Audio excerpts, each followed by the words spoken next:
turcă, am 29 de ani și locuiesc în satul Cărtop, raionul Cimișlia.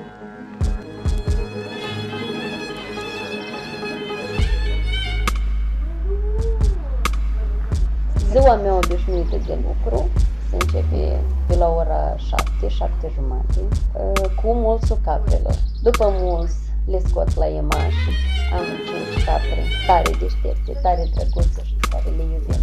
Le iubim și le iubesc enorm și după care, în dependență de program, sau plec la Chișinău, sau mă duc la Cimișlia, sau lucrez de acasă.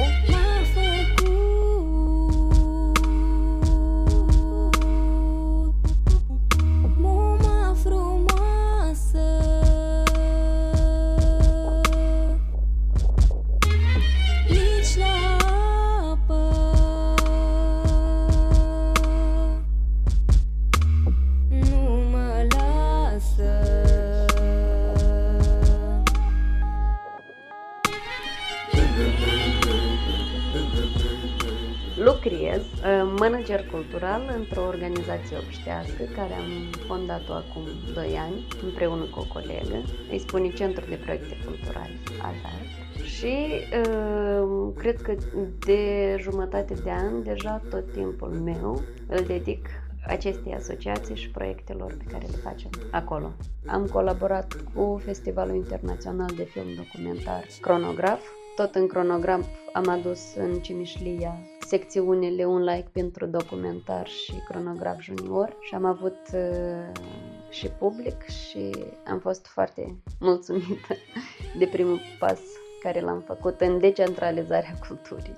Am lucrat 7 ani, cred că, la stat și după care despărțirea a fost pentru mine dureroasă, care eram obișnuită cu stabilitatea, chiar dacă era un salariu mizer, îl primeam lunar și eram mulțumită cu 1.500 de lei. Dar s-a întâmplat așa că visul meu de acum 5 ani, când mi-am spus că vreau să lucrez pentru mine și pentru organizația mea, s-a îndeplinit. Au urmat, cred că, 3 luni de depresie, pentru că cumva simțeam presiunea asta că nu o să pot să-mi câștig existența din proiectele pe care le fac cu organizația noastră, pentru că primele proiecte le-am făcut, de fapt, investind banii proprii. Dar s-a întâmplat așa că la un moment dat am început să câștig câte puțin, nu foarte mult. Sigur că nu-i venit constant, pentru că luna asta pot să am banii ăștia, luna viitoare pot să nu i-am,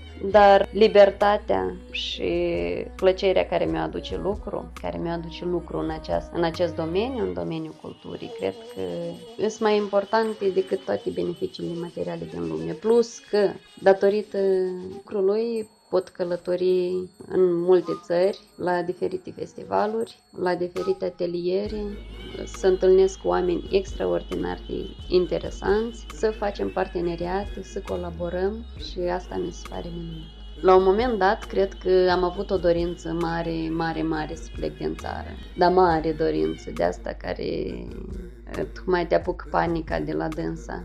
Era momentul când eram al 3-lea an la Teatrul Eugen Ionescu și îmi dădeam seama că de fapt m-am oprit din dezvoltarea personală, profesională și spirituală. Eram cumva într-o rutină și mă gândeam că dacă nu plec din țară, așa o să sfârșesc.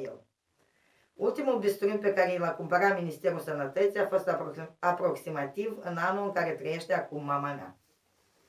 Ca mama să aibă o minimă șansă de a rămâne în viață. Cred că și acum tot mi-aș dori să mă duc, dar nu pe totdeauna, mi-aș dori să mă duc undeva sau în rezidență sau într-un internship într-o organizație internațională, pentru ca să văd cum lucrează lumea, să fie o nouă experiență și totodată acolo poate să se nască idei noi de proiect. Întotdeauna orice plecare pe termen scurt e foarte benefică și revigorantă, dar nu aș pleca niciodată din Moldova să trăiesc în altă parte, pentru că Nu de mult am conștientizat că sunt foarte atașată de pământ, de pământul meu, că sunt foarte atașată de țară și de limbă și de graiul pe care îl vorbim și de fapt că mă simt foarte bine aici, chiar dacă e așa cum este, dar totodată și ai un volum de lucru extraordinar. Aici întotdeauna